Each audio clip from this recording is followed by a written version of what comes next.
Okay, it's 6:15. We'll open up a Budget and Finance Committee meeting. We have Mr. Mulaney with us with our regular updates. Jim? Mr. Mayor, members of the school committee, we've got the budget review for the 6 months ended December 31st, 2025. The 2025 budget was $146,734,627, which was an increase of $4.198 million over the previous year's budget. The mayor's appropriation was $138,384,627, a 3.13% increase. Projected circuit breaker funding was budgeted at $8,350,000, a $1 million increase. And we had some good news relative to circuit breaker funding. The actual reimbursement for this year is going to be, well, for the prior year is $10,522,000. That's a $2,172,000 increase over the budget amount. Additionally, Council Order 2025-149 provided a $6 million appropriation to fund anticipated collective bargaining settlements retroactive back to July 1. The amount covers COLA expectations across multiple bargaining units, including all of the QPS units. Those monies have not been transferred into our accounts yet. We still have some units that have not settled their bargaining, so until we have all that done, those monies won't be coming onto here. So there will be instances where we have a little bit more expended than we would like at this point in time. That will all go away once we get the additional funding in for the COLA raises. So as of December 31st, 2025, there are 8 biweekly payments for professional teaching staff for the academic classroom teachers, with 18 remaining. At this time, there should be approximately 69% of the budget available to get through the year. There is currently 68.77% remaining in the academic classroom teacher line. The shortfall is a result of that 3% raise. Once all the contracts, union contracts are settled, the transfer will be made to cover the costs of all contractual increases. This will result in sufficient funding to pay all remaining salaries, including level upgrades for all bargaining units. The longevity has a negative balance of $6,150. Typically, there's approximately $100,000 available in this line at this time, and it's used to pay for teachers who are retiring. The teachers are now paid for a lump sum of 30 of their unused sick days when they retire. The QEA contract, which was bargained, had an increase in longevity of $277,100. And this is for the academic classroom teachers, academic program teachers, and academic support teachers. So under academic programs, as with the academic classroom teachers, 69% of the line should be expended. Currently, the 67.89 is available, and that's the same thing. That 3%, when it comes over, will take care of that difference. And the longevity, again, the same thing. There's a deficit of $4,700, where typically there's about $75,000 available. For academic support, the instructional line follows the pattern of the academic classroom teachers and the academic program teachers. There's a balance of 67.64% remaining. This one typically has a lower amount because of all the summer programs have been fully expended at this point. So again, once that 3% comes over, we'll be in fine shape with all of these.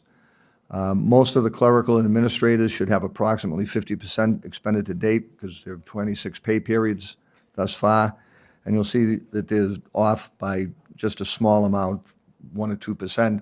And that, again, will be covered with the transfer of the funds. The only items that I want to point out right now are the directors and the department heads. More of it has been expended than normally would be at this time. The directors is 41.23%. That was a result of the retirement of Allison Cox, her payout. So that has additional funds coming out of it. And the department heads, as we mentioned during the reconciliation the last time, we have additional 2 coordinators in this line. They used to be grant funded under Title I. We were told by Title I, the folks in DZ, that we couldn't put those administrators in. We took them out, and they're now funding 4 teacher positions. So there'll be a savings in the teacher lines that will be offset any deficit that we might have in this line. So those are the only two that really stand out right now.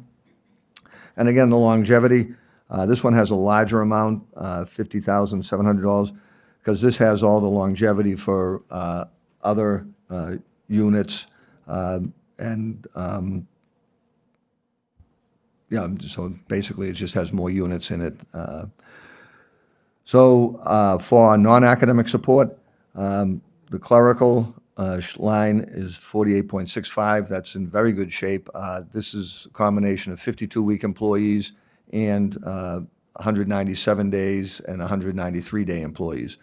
We're in good shape with that. Custodial, again, it's below the 50%, and there's additional $400,000 at the end of the year that will transfer from food services to cover the operating expense in this line item. We use that as an offset. Maintenance, again, security, all of these line items are in fine shape once we get that 3% in there. So as of right now, we've expended $44,553,868, and we have a remaining balance of $73,688,518. And again, once we have that transfer, all those line items will be in fine shape. I don't know if anybody has any questions on the salary side.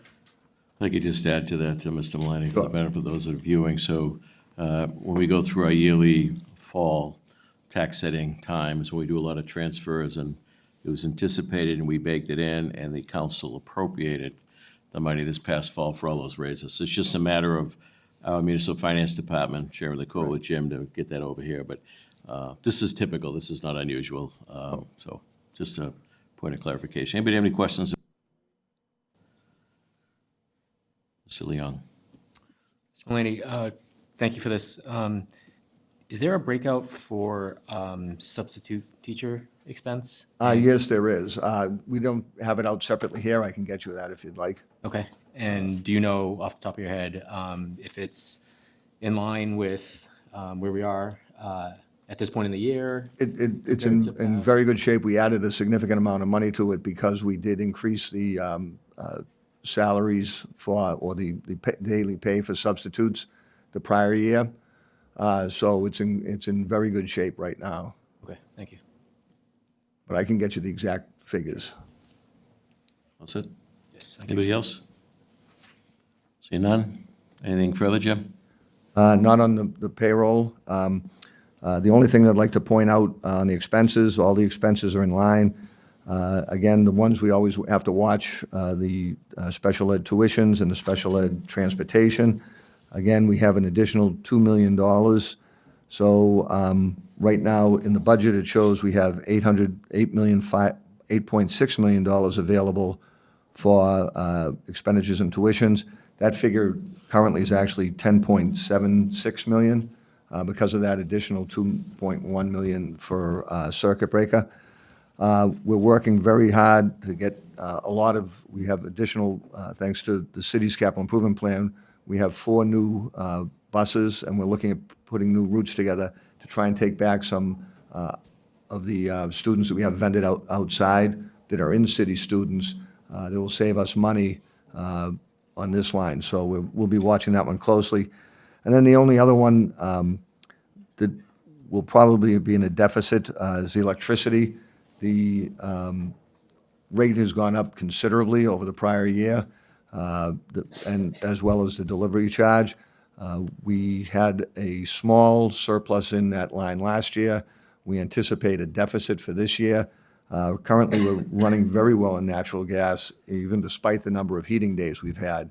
So I'm hoping that between those two lines, they'll balance out and won't affect any other line in the budget. Mrs. Pretios. Thank you. Mr. Mulaney, could you just talk about, I know at one of the previous times that you came before us, we're in a different situation with the drivers, the bus drivers and the vendors. Could you just talk about a little bit about how it might be different now? How many vendors are we? Is it different? Is it a significant difference now on how much we're paying for bus vendors versus in QPS drivers? It's a tremendously different situation. The first thing, we settled with the Teamsters, and we're back at it again now. But we were able to get back the large buses. We vended those out last year. That was a cost of approximately $1.4 million that was, funded towards our deficit. Taking that back was huge. And again, we've increased our cost, our pay for our bus drivers. And had a great impact on us getting more and more drivers available to us.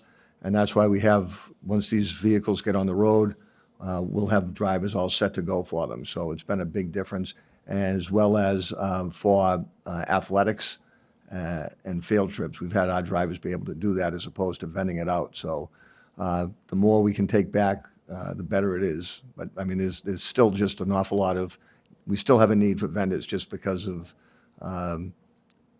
the special ed transportation. It's going all over the city, from all over the city, so. Okay, thank you very much. Thanks. Anybody else? Okay, thank you, Mr. Mullany, for the update. Appreciate it. Thank you. The subcommittee meetings are adjourned.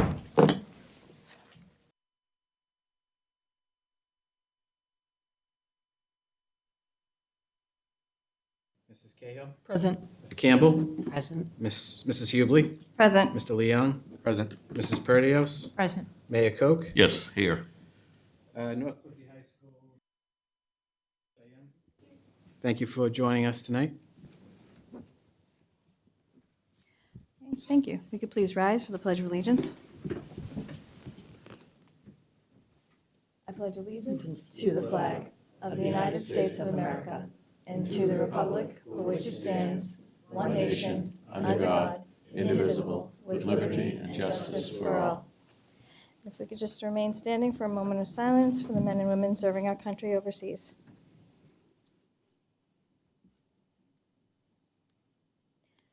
Thank you.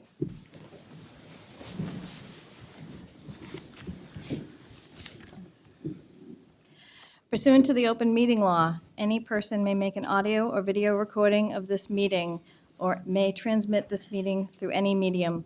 Attendees are therefore advised that such recordings or transmissions are being made, whether perceived or perceived by those present, and are deemed acknowledged and permissible.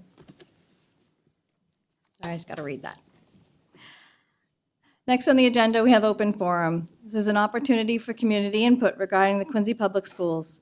Community in this context is defined as a resident of the city of Quincy, a non-resident parent of a student who attends the Quincy Public Schools, or a non-resident employee of the Quincy Public Schools.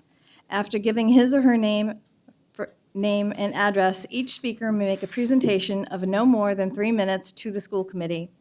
An individual may not exchange their time or yield to others. Residents or non-community persons may submit written statements of up to 300 words to the school committee at qscoinforum@quincypublicschools.com by 4:00 the day prior to the posting school committee regular meeting. Written statements will be posted on the school committee section of the Quincy Public Schools website by noon the day of the posting of the school committee regular meeting, and I believe we have one posted. Do I have anyone for open forum at this time?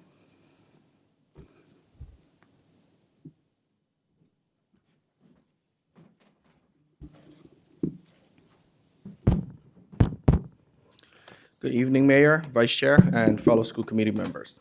My name is Kai Lee from 42 President's Ave. We had so much going on the past couple of weeks since the previous school committee meeting. I want to thank the city for prioritizing our school areas for snow removal and recognize the tremendous work by the fine folks at the Department of Public Works. Thank you. This allows students to get back to school on Wednesday. It was an honor to be part of the roundtable with Commissioner Martinez. He shared with us how Southwest Middle School is an outlier amongst middle schools in the state and wanted to see how we're doing it. The sentiment shared by the folks that were part of the roundtable is because Principal Mitchell, we have caring students at Southwest, and an involved PTO, and most importantly, our students. The students shared some of the things they liked and would see like more of extracurriculars, both before and after school, and also input and feedback on what's being offered. They were a little bit shy on suggesting things that we could get improved on, until someone mentioned lunches. We'll all share a good chuckle when the ice was broken. Apparently, the commissioner also had a recent discussion about food and shared part of what was discussed. Did you know Massachusetts is one of 10 states that help fund school meals? Well, you guys know, but the people watching at home and maybe some of the parents here, families here might not. The other 40 states rely on federal funding, federal and private funds. He shared that he supports creative ways of using the funding on different menus and food options. The students and I look forward to the amazing meals cooked up by that Dr. Dufar and her team will cook up.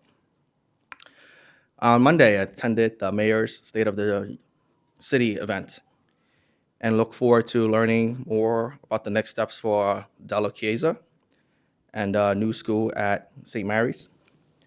I like how in Quincy we prioritize our schools and the decisions we make. Also, happy Lunar New Year. 恭喜發財，龍馬精神，出入平安 and happy Valentine's Day. Thank you. Do I have anyone else for open forum? Open forum? This portion of the meeting is now closed. Thank you. We will now continue on with our superintendent's report. Superintendent. Great, thank you. Good evening again, everyone. It's great to see everybody. As you know, Project 351 is a statewide service organization that brings together 8th grade students from every city and town in Massachusetts. Last month, students participated in an in-person day of service project at different locations, which they will tell you about tonight. Congratulations to the Quincy Public Schools Project 351 ambassadors for 2025. So for Broad Meadows, we have Ryerson Bowes. At Central Middle School, we have Mackenzie Jordan. At Point Webster Middle School, we have Isabella Nadraka. At Atlantic, we have Martin Rounge. At Southwest, we have Michelle Setow. How about a round of applause for all of our students? Before we have our students speak on their projects, I do want to recognize all of the principals and assistant principals who are here to support our students tonight. Of course, Principal DeCristofaro and his assistant principal, Kathy Mahoney, Principal Ahern, Principal Schneller, Principal Barrett, and Principal Mitchell. Thank you all for joining us tonight and supporting our students. And shall we go in order of students? So Broad Meadows, Ryerson Bowes, would you like to tell us about your project? Thank you. Ryerson Bowes. I go to Broad Meadows.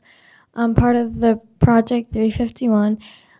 On lunch day, I went to Cradles to Crayons, and my favorite part about that was being able to make packages of clothing for people that are less fortunate and making a difference in the community around me and just helping out. That's all. Great. Great job. From Central Middle School, Mackenzie Jordan. Hello, everyone. My name is Mackenzie Jordan, and I am the ambassador from Central Middle School. I was so ecstatic to be chosen for something like Project 351 after hearing the wonderful things that they can achieve. On January 17th, when I stepped onto that bus, I knew I was surrounded by people who thought exactly like me. My service group, Amanda Shea, was stationed at the IBEW Center in Dorchester. In just the 2 hours that I was there, I filled rice packages for the hungry, I made hair kits for underprivileged children, and I made blankets for people who need a little bit more love. The Project 351 class of 2026 came together and we impacted an astonishing 25,510 lives. I'm so excited to see where Project 351 brings me next. Thank you for your time. Thank you. Next is our representative from Point Webster Middle School, Isabella Nadraka. Hi, my name is Isabella Nadraka, and I'm from Point Webster Middle School. As a Project 351 ambassador, I had the chance to volunteer at La Colaborativa in Chelsea, a nonprofit that helps immigrant families with things like food, housing, jobs, education, and health resources. I work with about 100 other students to make dental hygiene kits, and it helped me see how even small actions can really have big impacts. I also learned more about the challenges that many families face every day and why organizations like La Colaborativa are so important. This experience has shown me how important it is to help others in my own community, and I'm really excited to organize a clothing drive in my school for Creators to Crayon. Thank you for your time. Atlantic Middle School Ambassador Martin Roush. Good evening, school committee. I'm Martin Rao, and I'm the Project 351 ambassador for Atlantic Middle School. I'd like to start by saying one word to describe my experience as a Project 351 ambassador: empowering. On launch day, there were 3 sites where ambassadors were able to work: La Colaborativa, Creators of Crayons, and the IBW workshop. I had worked at IBW, and everybody at that site was so welcoming and caring. My team and I worked at different stations around the site. One was making hygiene packets, another was making families meals for those in need. And after it all, a report said we impacted over 18,000 lives. Due to the positivity and care all ambassadors showed for the service, we created a new opening to a better world. In addition, I met plenty of students with beautiful, diverse backgrounds from around the state. Although we were different, we shared a single mission. We all wanted to make a difference. That impact empowers me to continue representing my school in Quincy for my year as an ambassador. Thank you. And Southwest Middle School Ambassador Michelle Sito. Hello and good evening. I'm Michelle Sito, representing Southwest Middle School as this year's 2026 Project 351 Ambassador. I'd like to thank the school committee for having me today. Project 351 was first founded in 2011 by Carolyn Casey to engage 8th graders, particularly unsung heroes, from every city and town in Massachusetts. Our mission is to address common challenges like poverty and clothing insecurity while cultivating Project 351's core values of kindness, compassion, gratitude, and humility. This January, I attended launch day at Faneuil Hall and met my service team. We represented Gladys Vega, the founder of La Colaborativa in Chelsea. In the afternoon, we kicked off our first day of service at La Colaborativa, where we distributed food and created Valentine's cards, makeup kits, and dental hygiene kits for families. In total, we impacted over 4,000 people in Chelsea, contributing to a statewide impact of over 27,000 lives served by the class of 2026. To reflect, launch day was extremely fulfilling, for leading in those events made me feel like I truly did something remarkable, not just for myself, but for our communities as well. I want to conclude by thanking my principal, Ms. Mitchell, for this opportunity and for uplifting me since grade 5 to become the leader I've always wanted to be. Thank you.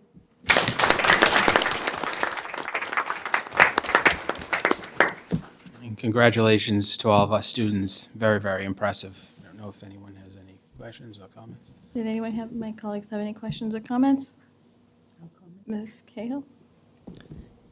Thank you so much. And I have to say, this is one of the best presentations every year when you guys come in front of us because, to be honest, it's emotional to hear how well-spoken and poised you guys are, and also to hear about how impactful this program is to you and how helpful it is to our community. So thank you for doing that and for being here to share your stories with us. Thank you. Mrs. Perdios? Thank you. Just similar to Mrs. Cahill, I just wanted to thank you for being involved in Project 351, and we're so proud to have you represent us out there and just doing the great work that you're doing, and families that I think one of you said need a little extra love, and I'm so glad we have our Quincy kids that are able to go and help with that. So thank you so much for all your involvement in that. Thanks. And Mr. Leung? Yeah, same. Thank you to you all. You're all so impressive, and I thank you for coming here and speaking so eloquently. I encourage you to continue this work. You're off to a great start on hopefully a long life of service, and I encourage you to, again, continue, as you go to high school and spread the word to your peers. So thanks again. Ms. Campbell? It's always so impressive to hear young people talk about their commitment to service, public service, and I so enjoyed listening to how reflective you are about what the process that you participated in and what you took away. So thank you for what you just did. Mayor? Thank you, Madam Chair. Sometimes it can be very discouraging looking at the news of the day and what's going on in the world. I always feel better and uplifted when I see and interact with our students. You are the future. You give us great hope. We're proud of you. Congratulations, and keep up the great work.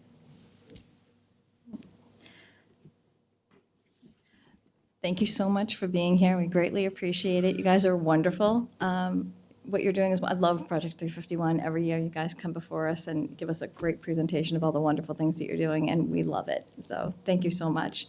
How about another round of applause for our students? And if you could come on up for a photo.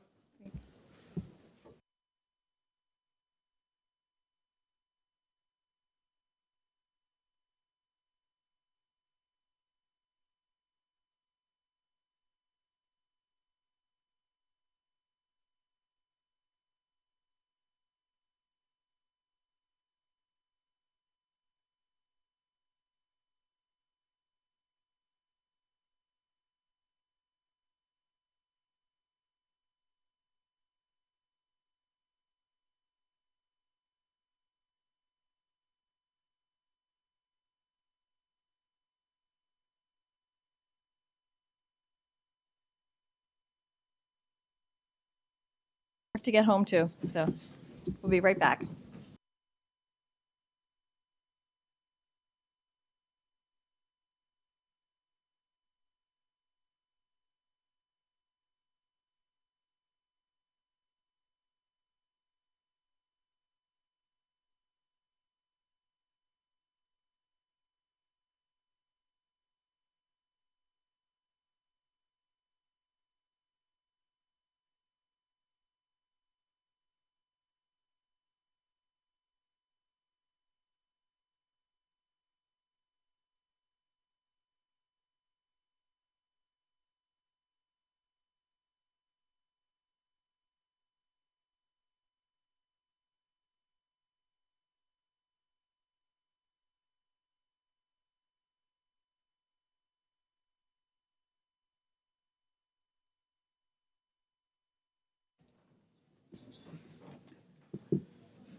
Back in session, and we're going to keep on with our superintendent's report.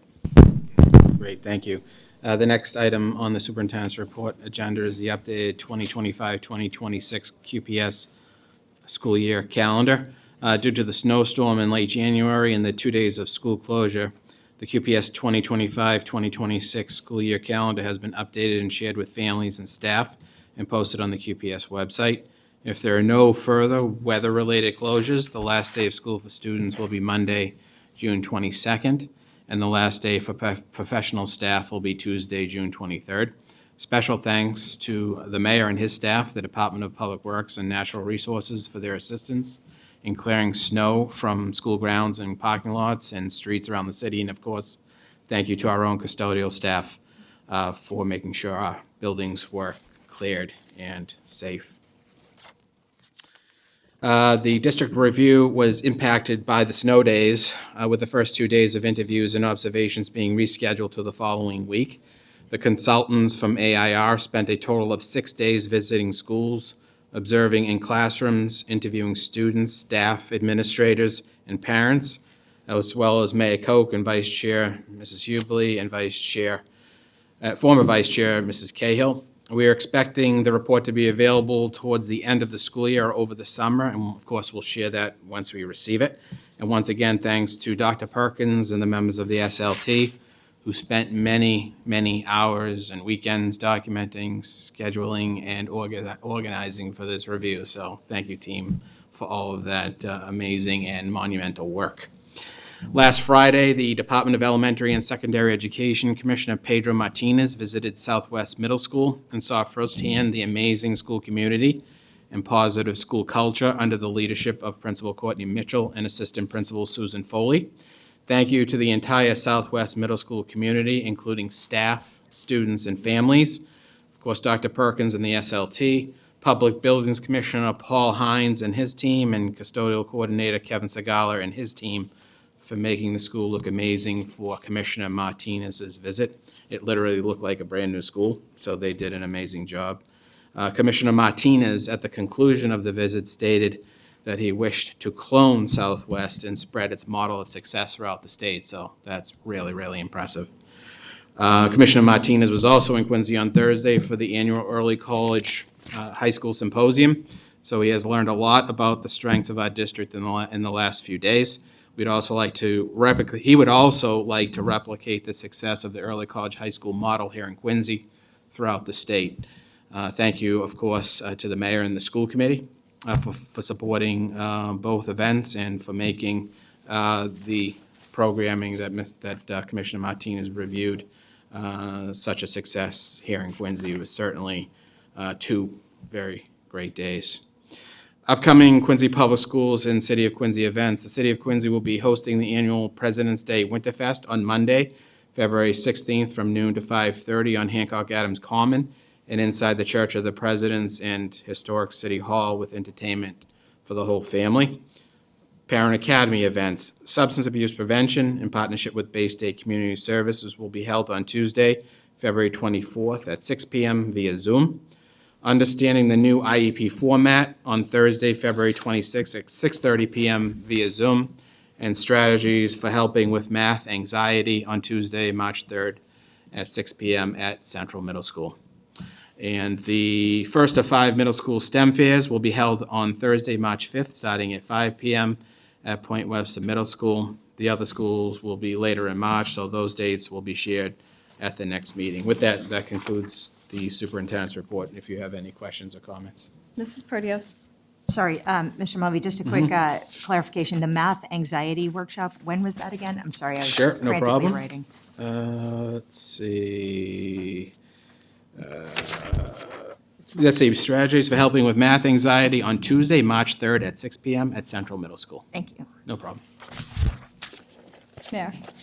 Good question, Superintendent. For the public, because I get asked the question. Is this something that trips the district review? Or is this a regular routine thing that happens to the districts around the Commonwealth, and how often? It's a great question. So it is a statutory review that's supposed to be done essentially over the course of a 40-year period, believe it or not. Quincy's time was up this time around. And so it is a regular review, although Quincy has not had such a review in many, many years. And it's understandable as to why it's done so infrequently, is because the review is so thorough and the documentation required is monumental. For us to be able to have accomplished that and have it done and behind us is a great thing. And we probably will not see that again, certainly probably in any of our tenure here. But it is a great accomplishment, and we're happy to have it behind us. But it is a statutory requirement that each district have that done, and it's usually done over, believe it or not, a 40-year period. So there are probably about maybe 6 districts a year that are selected, or fewer, depending on DZ's schedule. But it is in-depth, and you'll see a very in-depth and large report as a result of of this audit. Thank you. All set? Thank you, Superintendent. Okay, moving on. Next on the agenda, we have old business, and we have Mrs. Perdios to make a motion. Thank you very much, Ms. Hubley. So tonight, I'm proposing to my colleagues on the school committee that we form an ad hoc subcommittee that will focus on district-wide master planning as a way of proactively looking at issues across the district in a holistic and collective way. As we heard about at Lincoln Hancock, we have multiple buildings across the district with space issues, schools that have temporary classrooms and hallways and in media centers, and students learning in areas with half walls that allow for distractions and disruptions and are not conducive to the highest level of attention and learning for our students and educators. At the opposite end of the spectrum, some of our schools are under-enrolled and have space capacity in them.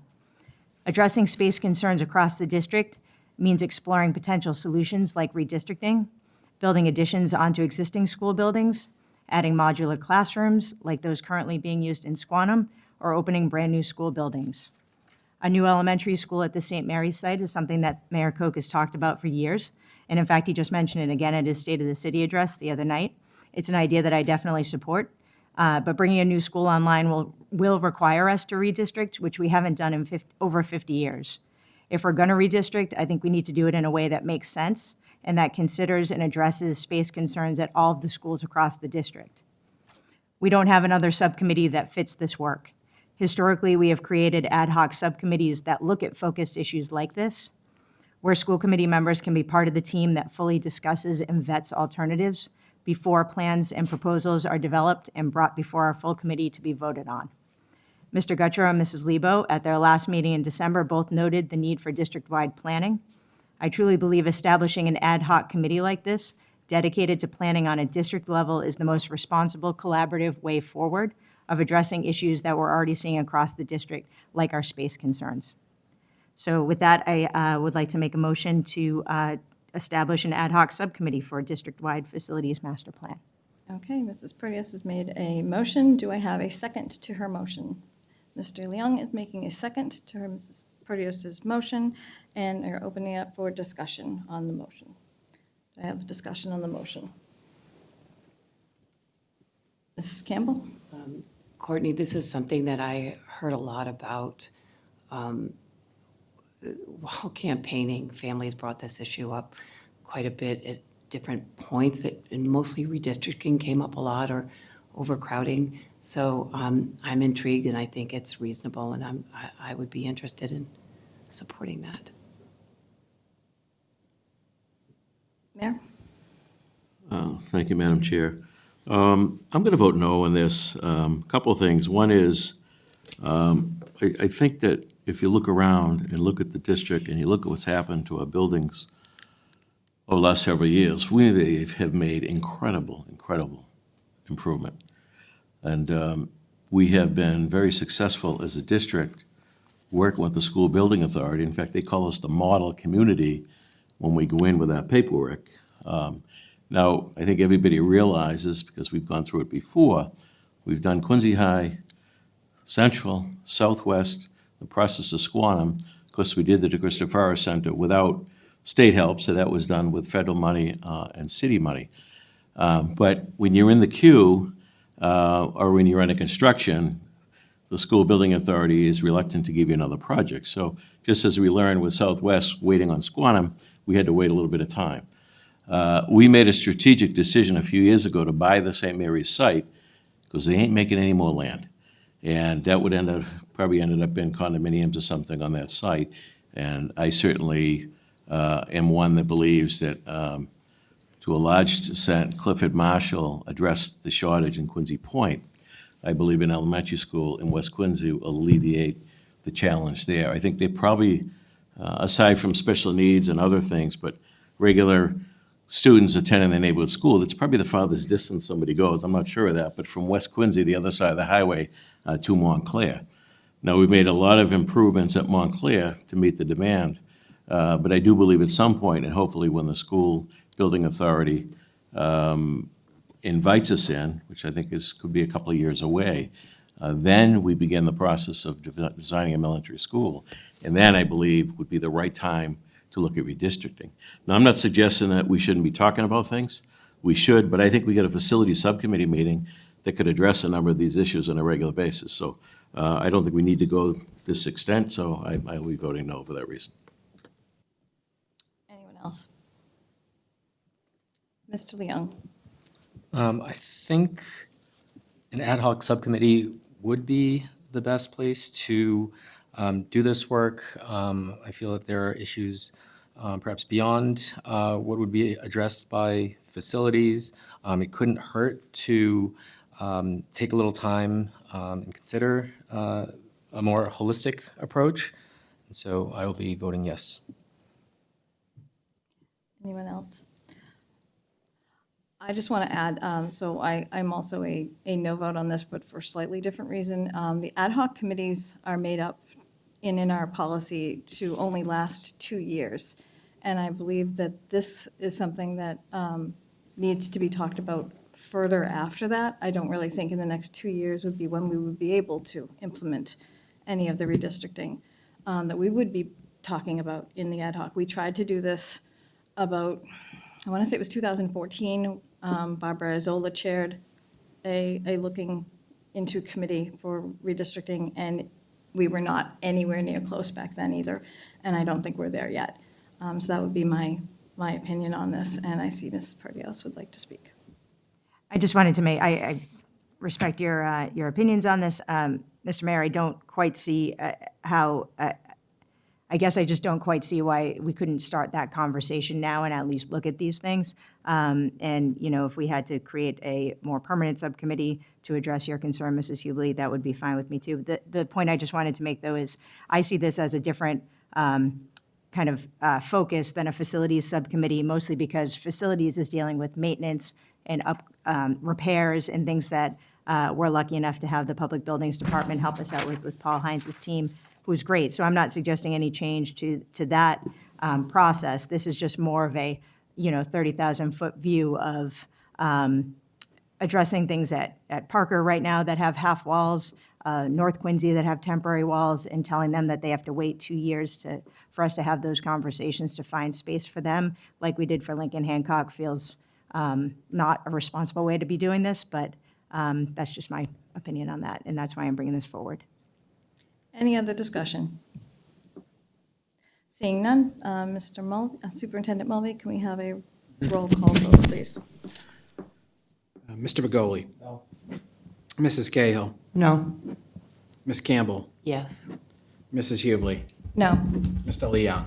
Yes. Mrs. Perdios? Yes. And Mayor Koch. No.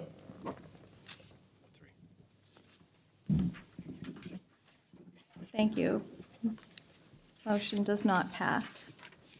Next on the agenda, we have proposed revision to the school committee policy. Mrs. Cahill? So, Oh, so sorry. Go ahead. in our policy subcommittee meeting, we had a presentation on a new revised policy for the recruitment, admissions, and retention at the CTE. And so we moved it to the main committee for discussion. So is there any discussion on the policies as they were presented? Anyone have any discussion?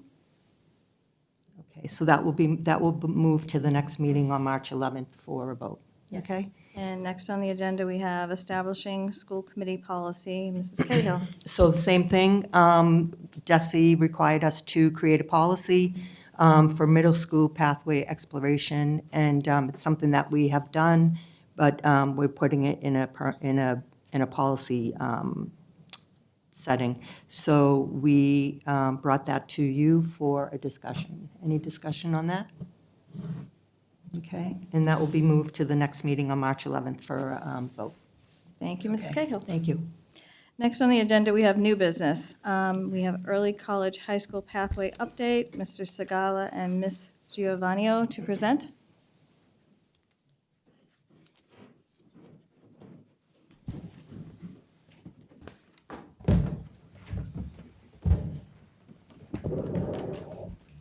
Start whenever you're ready.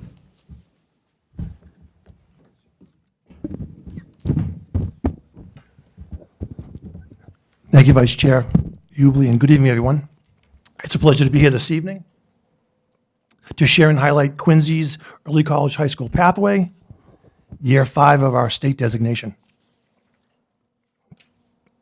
Presenters joining me this evening include Megan Giovanoni, Vice President of Student Success and Partnership at Quincy College, Joanna Martell, Early College High School music teacher at Quincy High and North Quincy High School, as well as Daniel Gould, Early College High School transition coach at North Quincy High School. This evening, the team and I will highlight a variety of early college components, including our partnership with Quincy College, Quincy's Early College Pathway, enrollment and demographics, course offerings and credits earned, as well as our successful program elements, such as our Pathway Pillars, our Parent Advisory Team, college visitations, our accelerated associate's degree pathway, early college prep middle school program, professional development and training, early college summer academy, as well as our fifth annual symposium.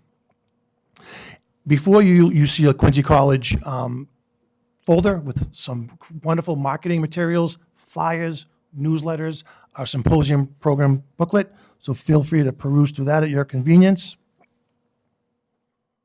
Quincy Public Schools is grateful for our partnership with Quincy College.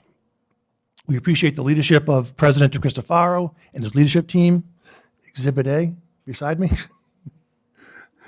We consistently collaborate on numerous post-secondary initiatives, also known as MyCap, including dual enrollment, early college pathway, CVT pathways, accelerated associate's degree, Quincy's LEAP program, professional development initiatives, our program advisory team memberships, as well as the college is very supportive of our college and financial aid nights, on-the-spot admissions, and so much, much more. This slide represents Quincy's Early College Pathway 25-26 enrollment. We're pleased to report that 328 students are currently enrolled in Early College High School program. I just wanted to please note that out of the 328, 38 students are enrolled in Quincy's Accelerated Associate's degree. There will be 24 in grade 9 and 14 in grade 10. You'll notice the breakdown between Quincy High and North. It's exactly the same at 164 each. Varies at each grade level a bit, except for grade 9, but 164 students enrolled in Early College High School, as well as Quincy's Accelerated Associates. This next slide represents Quincy's demographics, 25-26 demographics. Our special populations, you'll note there are 10 students in English as English learners, 34 students enrolled in special education, and 151 who are economically disadvantaged. The chart to the right, the matrix to the right, represents or reflects the diverse student body of students in Early College High School, both Quincy High and North.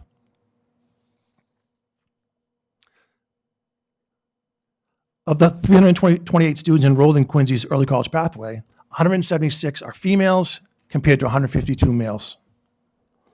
104 of those students are first-generation students. And we're pleased to report that 133 students are enrolled in career pathways, also participating in Early College High School. We're so proud of that.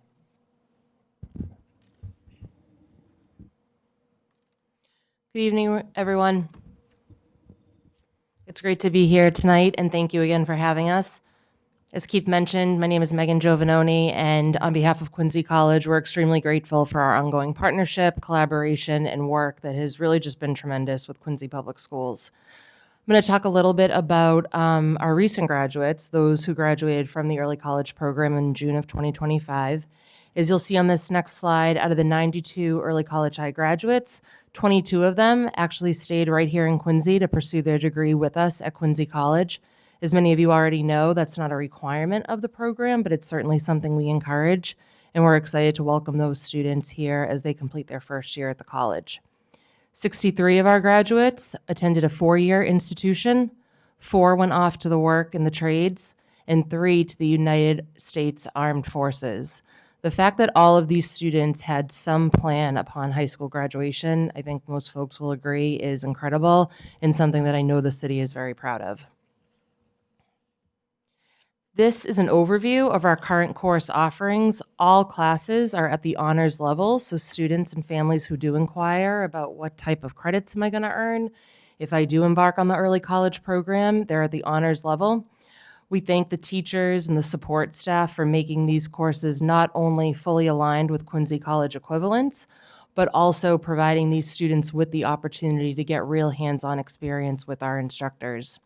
As you'll see here, in grade 9, students earn 3 college credits in the second half of their freshman year with their Intro to Computer Science class. Our early college teachers who teach that class have graciously worked with us to provide students with an Intro to Early College High School pathway class as well that really gets them equipped to the program. In grade 10, they complete Intro to Criminal Justice and Music Across Cultures. Grade 11, they take the Environmental Science and U.S. History 2. And then grade 12 is really where they increase those number of credits, earning 9 credits as seniors with English Comp 1, English Comp 2, and statistics. And for many to all students, those are taking care of significant gen ed requirements that they need when pursuing a college degree. All of these courses are required, so I think it's important to always remind folks that this is the pathway that the students are following, and they're completing high school graduation requirements while also completing this program. This is an overview of how many credits students are earning each year if they are to begin in grade 9. You'll hear more this evening, but we are doing more and more to really highlight this program for students while they're still in middle school. And it's important that the number of students that start in grade 9 continue to increase because that's where they're earning their first 3 credits. Students who start in grade 9 and go through grade 12 will earn a total of 25 credits minimally. Students also have the opportunity to earn additional credits with us through dual enrollment, Early College Summer Academy, and as some of you heard at the symposium last week, they also have the opportunity to take classes with us online if they so choose.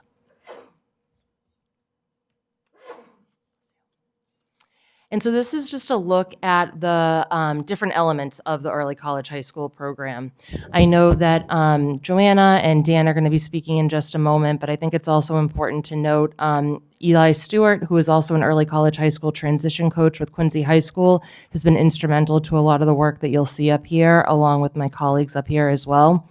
Eli has really taken the lead on our parent advisory team, which currently has 17 parents, and you'll hear more about this evening. We have a variety of early college high school pillars, academic and non-academic support services that are offered to students, as well as our accelerated associate degree program, which is in its 2nd year this year. The Early College High School Symposium, our 5th annual, which was held just last week, which we'll talk more about this evening. 4 college visitations that happen throughout the course of the academic year. So each quarter, the high school seniors who are part of the early college program spend a full day at Quincy College working with our faculty, experiencing the campus, utilizing our resources. The Early College High School Prep Program on Saturdays, we're starting our next one at the end of this month, which I know Mr. Gould will talk more about. And our Summer Academy, which has seen tremendous increase in enrollment in the past 4 years.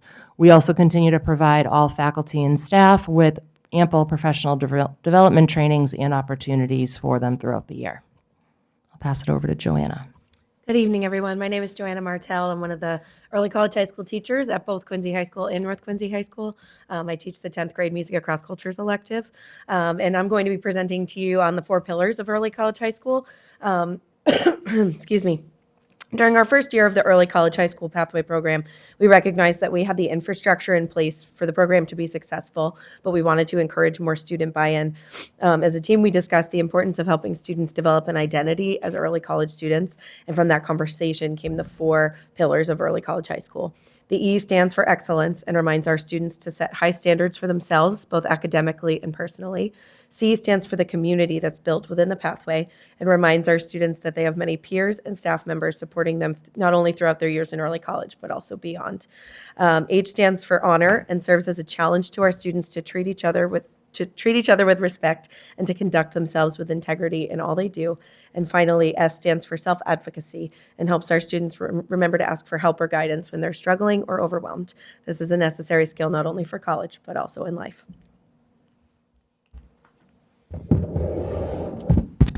Hi, everyone. My name is Dan Gould. I'm the early college transition coach at North Quincy High School. I just want to thank you all for having us here tonight to be able to share the wonderful opportunities and initiatives we offer our QPS students. I'm going to start off with our second element, and that's our early college pathway parent advisory team. This initiative provides awareness to early college high school pathway program offered at both Quincy and North Quincy high schools.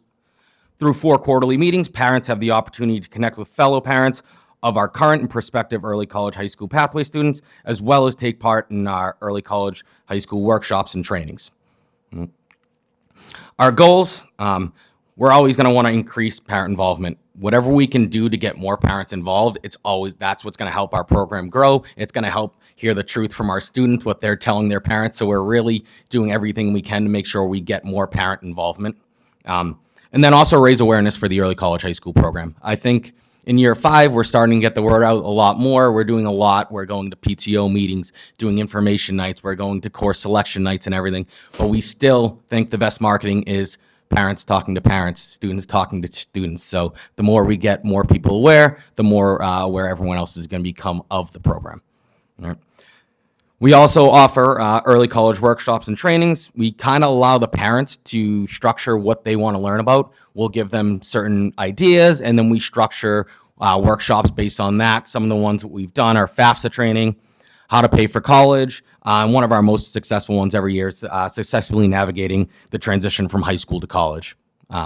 So we're able to offer parents a variety of different trainings and workshops, and we're always being flexible. We kind of want to tailor our trainings and everything to what the parents and the students want. So we always are looking for feedback. Another note, at our early college symposium last week, Executive Director of Early College at the Department of Elementary and Secondary Education, Felicia Jameson, said that we are the only district in the state to have a parent advisory team.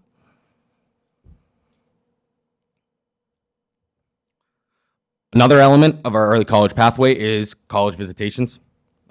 Quincy's early college high school pathway seniors are provided the opportunity to attend Quincy College once per quarter to participate in their college classes, as well as college and career readiness instruction activities. These visits enable students to experience a collegiate environment while still in high school. In the mornings, the students take their English composition and statistics classes taught by college faculty, and in the afternoon, students participate in a series of college and career readiness instruction and activities such as creating a resume, building a personal brand, comprehensive interview skills. This all led to last Thursday at our early college symposium. Our seniors all participated in a series of mock interviews with community partners. We've hit on this a little bit, but the next part of our program that we're going to talk about is Quincy's Accelerated Associate Degree Pathway Program. We're currently in our 2nd year. This program is offered to highly motivated 9th grade students at both North Quincy and Quincy High School.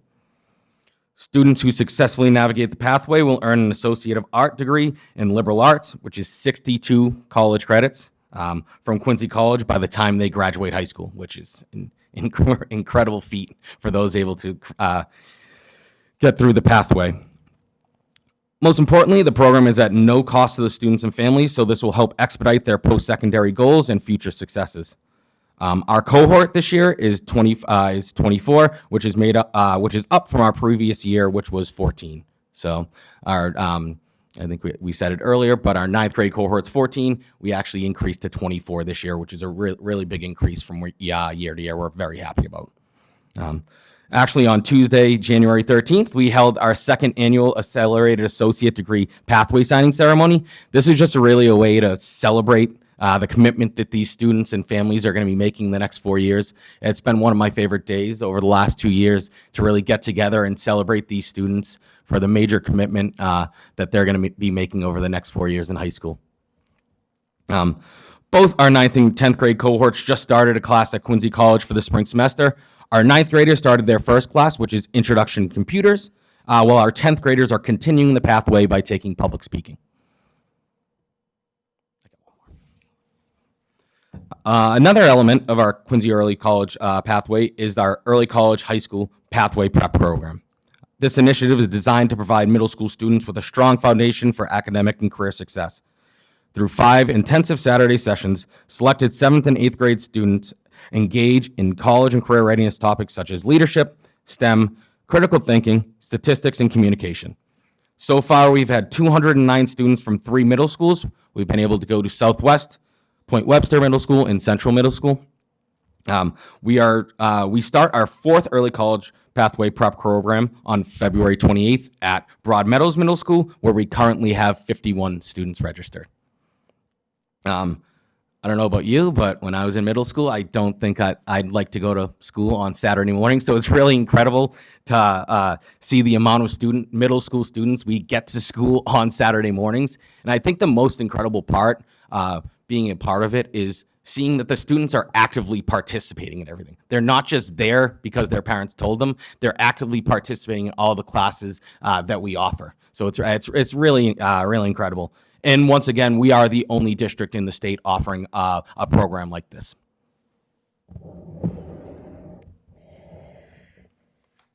So our next element that we're going to be discussing is the professional development and training of our staff. That's obviously an important piece of the pathway and its functionality. Since the beginning of the program, we have been supported as high school staff members by the faculty members in our disciplines at Quincy College. We have collaborated with Quincy College faculty through common planning time, co-teaching lessons, and observing each other in our respective classrooms. This has helped us to maintain a rigorous college-level curriculum and to exchange ideas for best practices and student engagement. Another component of our training and professional development comes in the form of common planning meetings. The teams from both high schools meet 4 times a year, once per quarter, roughly, after school to collaborate on upcoming events, initiatives, curriculum, and most importantly, the best practices for supporting our students across the entire pathway. We have been very fortunate for the support of our educational consultants at RTI, who have conducted engaging professional development sessions on essential practices for college and career instruction alongside inquiry-based learning. These sessions were offered for our high school teams at the Professional Day of Learning, and most recently, additional sessions were offered at the Early College Symposium, where the Quincy College faculty were actually able to participate with us. 6 team members from both high schools additionally have been participating in a series of in-person workshops and online sessions with the Massachusetts Department of Elementary and Secondary Education. These workshops have focused on building capacity for rigorous instruction and enhanced student support.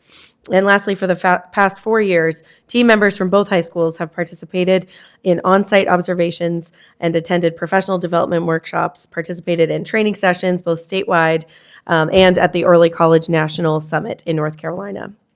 This amazing opportunity has given us, the National Summit, has given us a chance to see how many early college programs function throughout the country and to learn about various protocols for providing our students with the highest quality instruction and support. Quincy's Early College program has had the honor of being asked to present this year at the 2026 National Summit, and we're very much looking forward to sharing our model with educators from around the country. Another key element of our pathway involves the Summer Academy. The Early College High School Summer Academy offers students the opportunity to earn up to 7 college credits by taking classes on campus at Quincy College in July and August. The Summer Academy has been facilitated by North Quincy High School staff member Marissa Smith and myself since it began 4 years ago. The Academy is open to all Quincy Public Schools students entering grades 10 through 12, as well as graduating seniors. And it offers a wide range of college-level courses, including fundamentals of business, website design, introduction to programming, general sociology, pre-calculus, introduction to biotechnology, introduction to forensic science, introduction to social work, writing for professionals, and more. And we're excited this year to be adding courses on social media and marketing, as well as Anatomy and Physiology 1 and the Sociology of the Family this coming summer. Thanks to funding from the Department of Elementary and Secondary Education and the State Street Foundation, we are able to offer these courses free of charge, including tuition, fees, and textbooks to over 300 students last summer alone.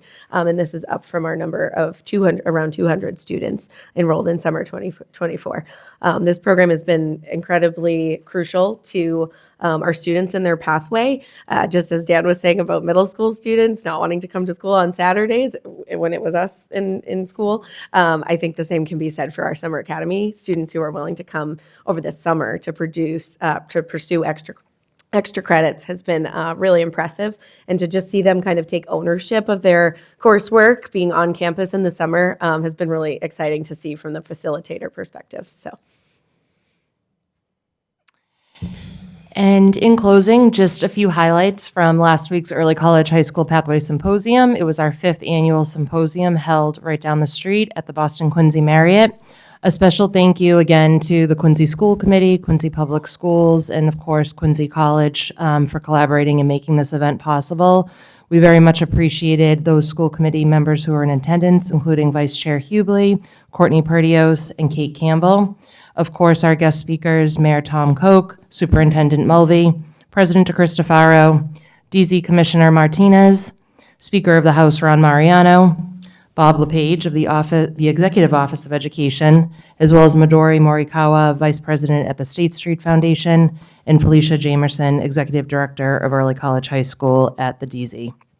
We really, really appreciated the participation and really outstanding delivery of our 3 grade 12 students. 3 students speaking about their own experiences, how many credits they've earned, sharing fun facts with the audience, and our grade 12 Quincy High student who served as the MC. I think everyone there was in agreement that she did an incredible job and had a very difficult job. So just a special thank you to all of them, the staff who worked with them to practice and to rehearse for weeks leading up to the event, and for everyone who made last Thursday possible. As most of you know, and as you'll see in the brochure, which is in your folders, this is an opportunity to really recognize and celebrate all of the incredible work of these students. Students had the opportunity to participate in a variety of leadership workshops, and as Dan mentioned, the mock interviews and other professional development opportunities for instructors, faculty, and staff. Also, we bring back Early College High School alumni each year, and they serve on a panel with current students, and that was incredible again this year. Again, Dan and Eli do a tremendous amount of work to make that possible. And of course, to our early college staff, Quincy College faculty, and leadership who took the time out of their day to be a part of this special event. We really appreciate all of the support. And with that, we'll entertain questions and comments. Thank you so much for the presentation, and Leah was amazing. She did a great, all the students were amazing, but she did a great job. She did. That symposium was really, really wonderful. So thank you so much for that. Questions from my colleagues? Mr. Leung?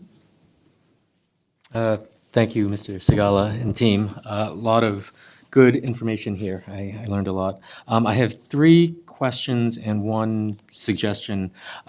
Question 1, is it correct that there is no cost to any QPS students for any of these programs? That is absolutely correct. Free tuition, free textbooks, That's impressive. materials. Question 2 is on, I guess, the transferability of the course offerings. So those, when those are completed, are they generally accepted at other institutions besides Quincy College? I wish I could say it was just Quincy College, but no, it is every other college as well. So while we do welcome students to, of course, transfer their credits to us, one of the lists you'll see in the folders, I believe, is a list of all the current colleges that we know have accepted the credits firsthand. However, we always say that it is up to the college that the student is transferring to as to determine how those credits will be applied. So it's not that the credits will not transfer, but it's always up to the college that the student chooses to transfer to decide how those will be allocated. So for example, if the student's going into a very specific STEM major, the college could ask that student to retake a microbiology with that specific college if the student needed that specific class for whatever reason. However, what we've found is that by and large, the credits that they take through early college, through dual enrollment, do transfer very, very seamlessly. And again, this list reflects those schools that we've spoken with directly to confirm that the credits do come in. Great, thank you. Yeah. And then my final question is, I guess, related to students and their completion of the program. So do you generally find that once students enter the program that they see it through to completion? And if not, are there any trends or anything in particular that jumps out at you as to why they may withdraw early? Yeah, we actually do see the majority of our students, they fulfill the program. Once they start, they end up going through it until the end. I would say the number one thing that doesn't allow students to stay in the program or not complete it is attendance, and that's why it's one of our major criteria when we go through the application process. We want students that are in school on time and actively participating in classes, and those are the students we found that are the most successful in this program. So I would say attendance is probably the number one reason that a student might not be as successful in this program. Dan, if I could you also elaborate a little bit on the student support services that we offer? Oh, yeah. So we're lucky enough at each high school. We have an early college transition coach, myself at North Quincy, as Megan said earlier, Eli Stewart at Quincy High School. But we're also lucky enough to have a dedicated guidance counselor for just our early college students at North Quincy. Carrie Ann Hart is an incredible resource for me. She does an unbelievable job with our students, and Tim Liuzzo does that at Quincy as well. But other supports that we have for them, each student in their high school schedule, they have what's called a support block. What that is it's a study, but it's dedicated to just early college students, so they're a little smaller, and they're mostly staffed by our early college staff. So it gives us, me, Carrie Ann, an opportunity to go into those, do check-ins with students, make sure that students are on the right page with everything. But we also go in and we teach college and career readiness skills as well. So once a month, each grade level, we go into their classes and we teach anywhere from time management to goal setting to interview skills. All the necessary skills that you're going to need to be a successful college student, and most importantly to us, to make the transition to college easier. We go in and we've developed a curriculum to help our students with all those things. And then the last part is kind of incredible. These students are technically Quincy College students, so they have access to all of Quincy College resources as well. Their tutors, their library is a huge resource. They can either go there or they can use all the databases that the college library has. So we just have so many supports built in for these students to make sure that each student is successful in the program. Great, thank you. And then the suggestion, I don't know if it's possible, but I'd be interested in some of the details on, where they go after completing the program, right? So you summarize it, but I mean, I'd be interested to know like what branch of the service they go into or what four-year institution they continue on to. I don't know if that's possible, but thank you so much. Great. Mrs. Perdios. Thank you. Thank you all for being here. Thank you for making this program a success and an opportunity for students that some of them who wouldn't, continue on their education kind of possible. So this is fantastic. Thank you, guys. And I know how much work and how many people go into to doing that. So I just have a couple questions. Do you happen to know, I'm just looking at this chart on the number of graduates that kind of went on to Quincy College after the 22 here. Do you have any information on how many Quincy graduates went to Quincy College prior to the early college high school program being in existence? Sorry, can you just rephrase that? Yeah, so you said 22 of the early college high school students went on to be Quincy College students. Do you have any information on how many students prior to the early college high school program being in place, how many students from Quincy went on to Quincy College? That's a great question, Courtney. I don't have exact numbers. However, I can tell you that just I think, sheer recognition and reputation around the college has changed for the positive. I know that by and large, the number of early college high school graduates over the past 5 years has steadily increased. So even compared to June of 2022, the number certainly wasn't at 22. It was much lower. So I'd have to assume that overall, the number of QPS graduates coming to the college is steadily increasing. But of course, I think as much as we do, we're still facing every day that notion of, I've been in Quincy my whole life, I want to go outside of Quincy, and that's something that we continue to try to work with, but I would say overall it has increased. Okay, thank you. Can students choose to take, say for instance, the 10th grade Introduction to Criminal Justice. Can students just take that course and get college credit, or do they have to be part of the whole early college high school program to be able to participate in like a singular course? Once the students are in the program, they have to take all of the classes that are in the program. So a 10th grader would have to take both Intro to Criminal Justice and Music Across Cultures. They both take, so they're both semester courses, but in the high school, they're 2 terms. But you can't pick and choose. Once you're in the program, we're trying to create a cohort and kind of a community. So we want all students to take every single class that is on the pathway. And the pathway is built for a reason. It's to hit all those gen ed classes and to kind of build up in difficulty as it goes on. So taking Music Across Cultures and Criminal Justice is going to help you when you get to US2 and Environmental Science, which are more in-depth classes. Gotcha. And I probably didn't phrase that right. I meant students that aren't in the early college high school program. Can they take part in just one of these courses, or does it have to be they have to be part of the whole program? No, so these courses are Music Across Cultures and Criminal Justice are only offered to early college students, at least at North Quincy. I believe it's the same at Quincy as well. It certainly is, but also the enrollment is climbing, so there's limited spaces and seats. Right.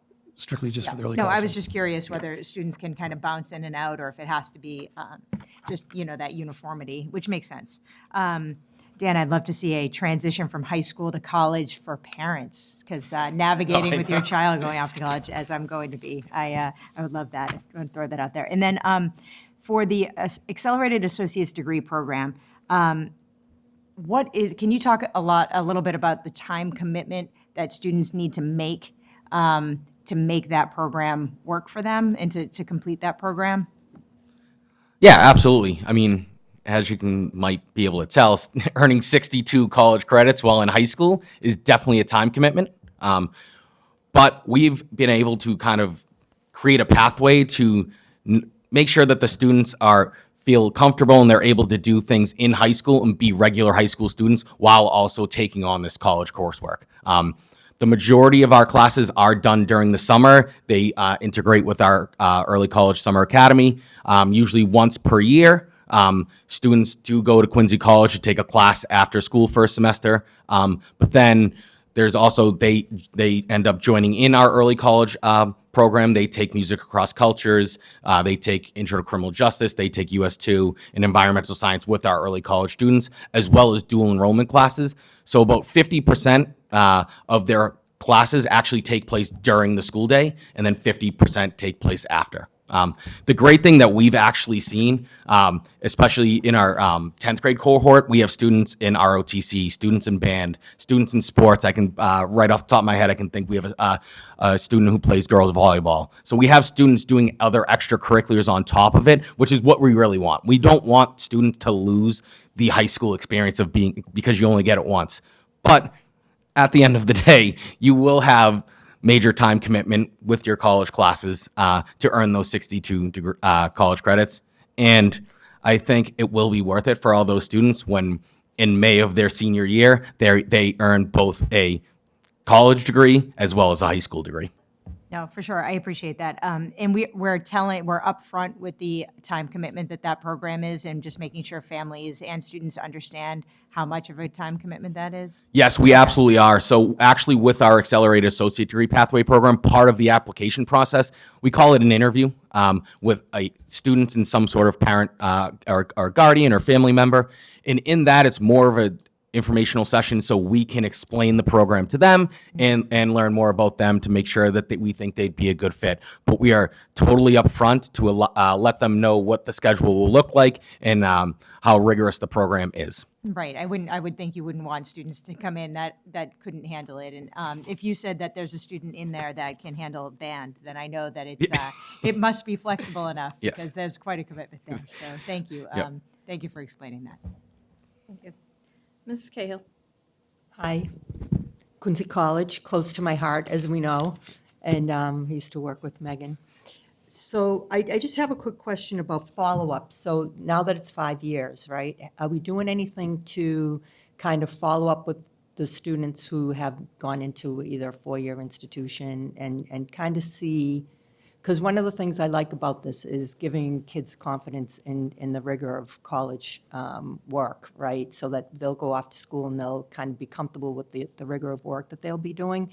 But is there any way we can kind of track some of the kids who went through the early college program, went to a four-year institution, and just kind of see if, did they save a lot of credits? Were they able to cut off a semester from their four-year degree, save some money, maybe use it towards grad school or something? And also maybe interview some of them to say, was that helpful to you? Because I think, you brought someone back to the symposium for kind of a recap on what the program was for them. But I think it's valuable, and it's valuable for, we have this discussion here tonight, for us to kind of ask you questions, but hopefully people are listening and they'll learn a little bit about what the early college program is about, for their kids who might be entering high school. So I think one of the values that we should highlight, if you have the information, is to see how kids do once they've gone through the program and then gone off to maybe a four-year institution, and what the benefits were for them in terms of, either the grades and their financial savings and things like that. And then, so that's one suggestion. I don't know if we do it, but I think it would be really helpful and can highlight the work that you're doing. The other thing I was thinking, I just had a question about when you do the scholarship for the merit scholarship. So that's for kids who, because the 62 credits will give you an associate's degree. So a lot of kids aren't going to have that, have those credits. So if they go to Quincy College, they will get a $1,250 scholarship so that they can go and complete their associates. Is that correct? Yeah. That's correct, yes. So, I think everything's outlined on the flyer that there. form, yeah. And for the students who complete the accelerated associate's degree, of course, they would be welcome to stay on and continue at Quincy for the baccalaureate program if that's something that they're interested in.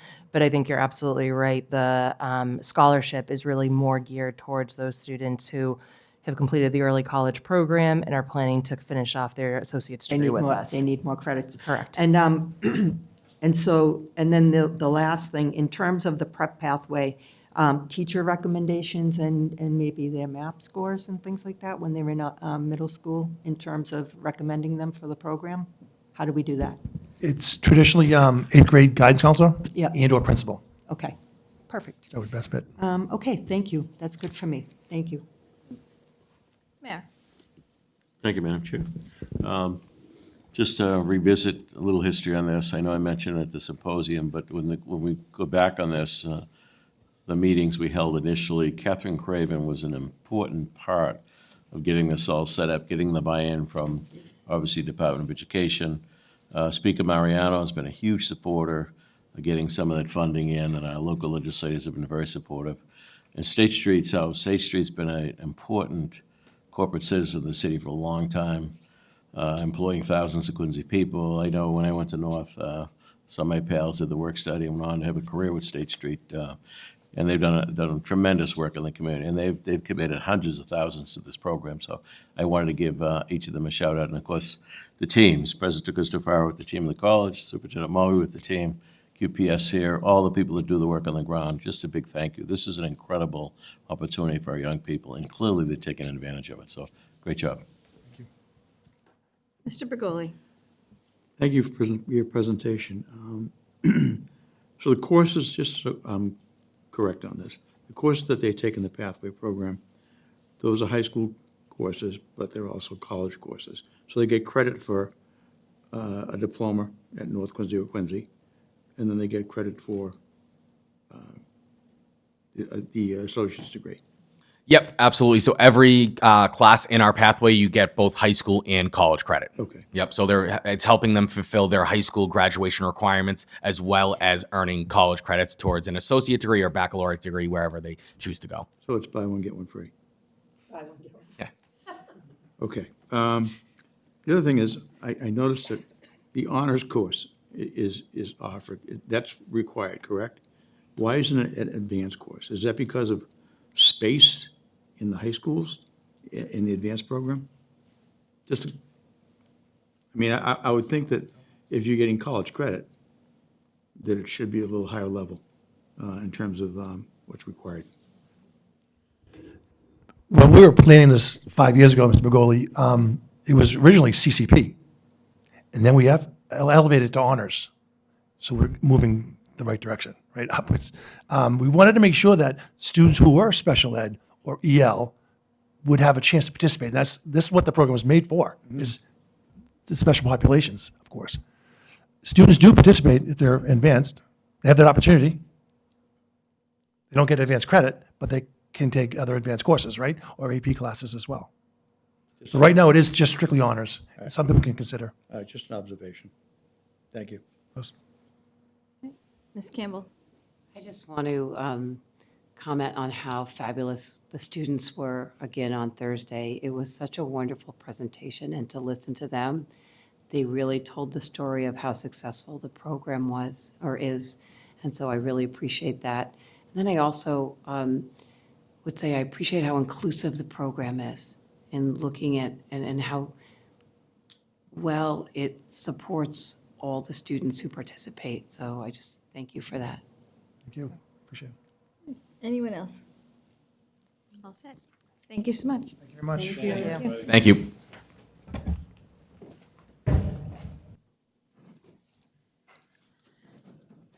Okay, next on the agenda, School Committee Policy Book, Section 2.4.5, Agenda Format. I am asking that we move this into subcommittee just to look at for housekeeping purposes. So moved. Next on the agenda, oh, sorry. Ms. Hubley, could you speak a little bit more about what's going to what you're looking to have discussed in there about the format? Is it just a mask update, or is it?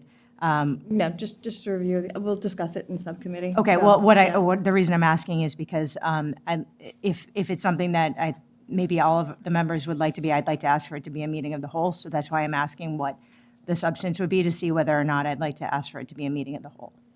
Okay, thank you. Next on the agenda, we have the consent agenda. This is a roll call vote. Superintendent? I just need a motion and a second. Motion to approve. Motion to approve by Mayor. A second by Mr. Bergoli. Mr. Begoli. Yes. Mrs. Cahill. Yes. Ms. Campbell. Yes. Mrs. Hubley. Yes. Mr. Leung. Yes. Mrs. Perdios. And Mayor Koch. Yes. Thank you. Thank you. All right, next on the agenda, we have additional business. Before you, you have an application for approval for student travel that came in after our time to print this, and it needs to be done, so this is in a timely manner that it needs to be voted on tonight for the